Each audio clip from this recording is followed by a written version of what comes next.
자, 그 다음에 두 번째 2번인데요. 2번은 뭐냐면 여러분 이제 돈을 빌려오는 겁니다. 돈을 빌려가지고 이제 자금을 마련하는 건데요. 제가 아까 말씀드렸죠. 많은 분들이 소상공인 정책자금을 생각을 하세요. 왜냐하면 소상공인 정책자금에 대해서 인터넷에 나와 있는 걸 봤더니 거기에 창업자금이라는 말이 있거든요. 그러니까 여러분들이 기대를 하는 거예요. 아, 소상공인 창업을 할 때도 소상공인 정책자금을 주나 보다. 얼마까지 주나 봤더니 어디는 7천만 원까지라고 돼 있고 어디는 1억까지라고 돼 있죠. 천만의 말씀입니다. 우리나라 소상공인 정책자금은 일반적인 자영업 창업에는 돈을 쓰지 않습니다. 돈을 빌려주지 않습니다. 적어도 여러분이 사업을 하고 일정한 시간이 지나서 안정단계 어느 정도 사업이 돌아가고 있다는 모습을 보여줘야 그때부터 소상공인 정책자금을 줍니다. 그래서 창업 단계에서는 소상공인 정책자금은 여러분 아예 기대조차 하지 마십시오. 게다가 코로나가 터져버렸습니다. 이 코로나가 여러분 생각은 어떨지 모르지만 앞으로 올해까지 끝날지 내년 말까지 안 끝날지 아무도 모릅니다. 근데 적어도 지금 분명한 건 코로나가 터져 있는 지금 상황에서는 정부도 앞으로 써야 될 돈이 많다는 걸 알거든요. 그래서 소상공인 정책자금도 평상시에 받을 수 있었던 정책자금도 지금은요 못 받거나 금액이 확 줄어들었습니다. 지금 여러분 정책자금 받을 1,000만 원 받기도 자금이 소진돼서 못 받는 사람이 더 많습니다. 그래서 제가 오늘은 소상공인 정책자금 쪽은 별로 강조하고 싶지가 않아요.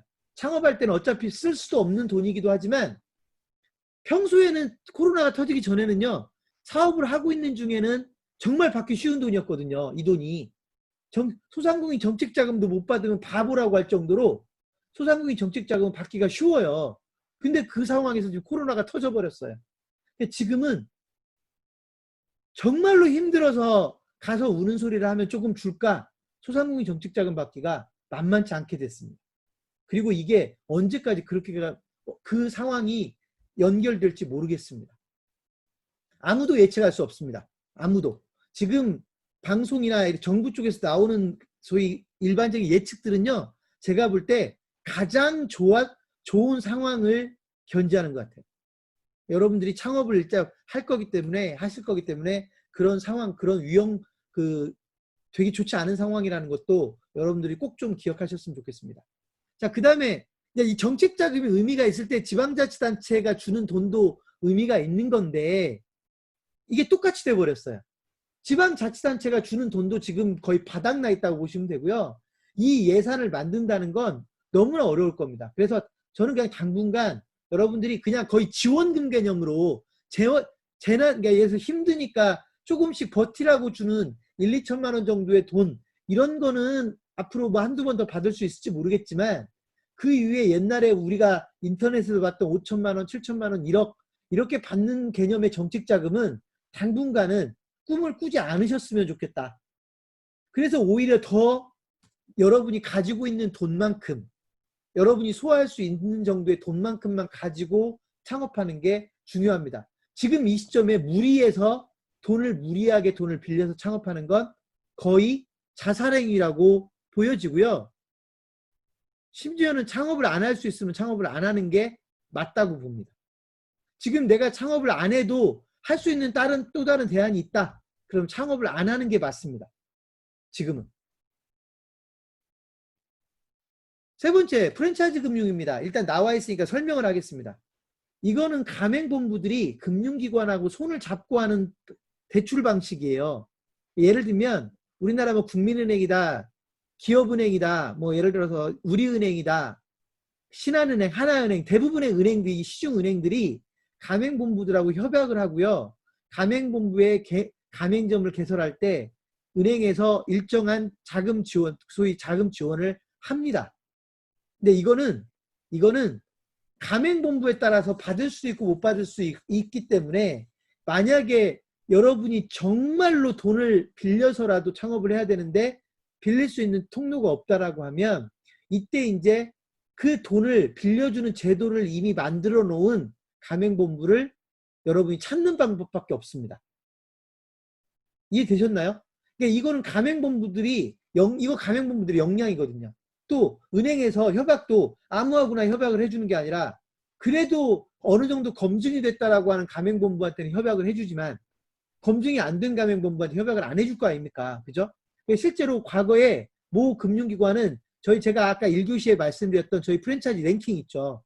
이 프랜차이즈 랭킹에 몇 등 안에 들어가는 데는 협약을 해줬는데 몇 등 밖에 있는 데들은 협약을 안 해준 적이 있다라고 그 은행에 있는 직원분이 저한테 얘기를 하더라고요. 그래서 실제로 이제 가맹본부들이 적어도 자금을 지원해 주기, 그러니까 금융기관에서 가맹본부를 통해서 자금을 지원해 주겠다라고 협약이 돼 있는 곳들은 어느 정도는 검증이 되어 있는 브랜드라고 보시는 것도 일면 타당한 측면이 있습니다. 하지만 역시 위험한 일이기 때문에 여러분이 저는 돈을 안 빌릴 수 있으면 좋겠다. 다시 한번 강조하고요. 서민을 위한 금융제도라는 건 뭐냐면 이런 거예요. 앞에서 아무리 좋은 제도들이 있어도 창업자가 예를 들면 신용불량이면 아예 정책자금 같은 것도 전부 다 막혀버립니다. 그러니까 우리나라에서 신용불량자에게도 돈을 빌려주는 제도는요. 거기 쓰여있는 그 제도밖에 없어요. 서민을 위한 금융지원제도에서 미소금융, 서민금융지원센터라는 데가 있거든요. 그래서 여러분이 신용이 지금 안 좋아가지고 신용이 안 좋은데 또는 신용불량인데 사업을 뭐라도 해야 되겠어요. 예를 들면 포장마차라도 해야 되겠어요. 먹고 살려면. 그럴 때는 서민금융지원센터에 도움을 요청하면 실제로 어렵지 않게 한 1, 2천만 원, 2, 3천만 원 이렇게 받을 수 있는 방법이 있습니다. 그래서 이제 이거는 그런 특수한 문제, 특수한 경우에 해당되는 걸 거고 일반인들은 해당 사안이 아니라고 보면 됩니다. 자, 그리고 맨 마지막 줄에 제가 담보대출하고 정책자금하고 이렇게 비교해 놨잖아요. 이건 뭐냐면 많은 분들이 담보대출하고 정책자금하고 중에 뭐가 더 좋다고 생각하냐면 정책자금이 더 좋다고 생각해요. 근데 여러분 잘 아셔야 될 게요. 요즘 아파트 담보대출 2%대도 나옵니다. 자금이. 금리가 많이 떨어졌잖아요. 그런데요. 소상공인 정책자금 같은 거 물론 요즘 막 1,000만 원 나오는 거 이런 거는 이자가 적을 수 있지만 일반적인 신용으로 받는 정책자금은요. 금리가 그렇게 낮지 않습니다. 그래서 담보대출하고 정책자금이 뭐가 더 좋으냐. 금리가 더 낮은 게 좋은 거지 정책자금이어도 무조건 갚아야 되는 거거든요. 어떤 분들은 정책자금 정부에서 지원해 주는 거니까 나중에 힘들면 안 갚아도 되겠지라고 생각할 수도 있는데 천만의 말씀입니다. 정책자금 안 갚아도 압류 들어오고 다 들어와요. 경매 들어가고. 그렇기 때문에 여러분이 만약에 담보를 쓸 수 있는 게 있어서 더 좋은 조건으로 자금을 조달할 수 있으면 담보대출이 더 좋은 방법인 거지. 무조건 예를 들면 물론 이제 위험성은 있겠죠. 그러니까 여러분이 위험한 대출을 하려고 하면 그건 해서는 안 되는 거지만 위험하지 않고 여러분이 정말 자신 있는 사업이고 그렇다고 한다면 꼭 정책자금이 담보대출보다 더 좋은 조건이라고 얘기하기는 어렵습니다.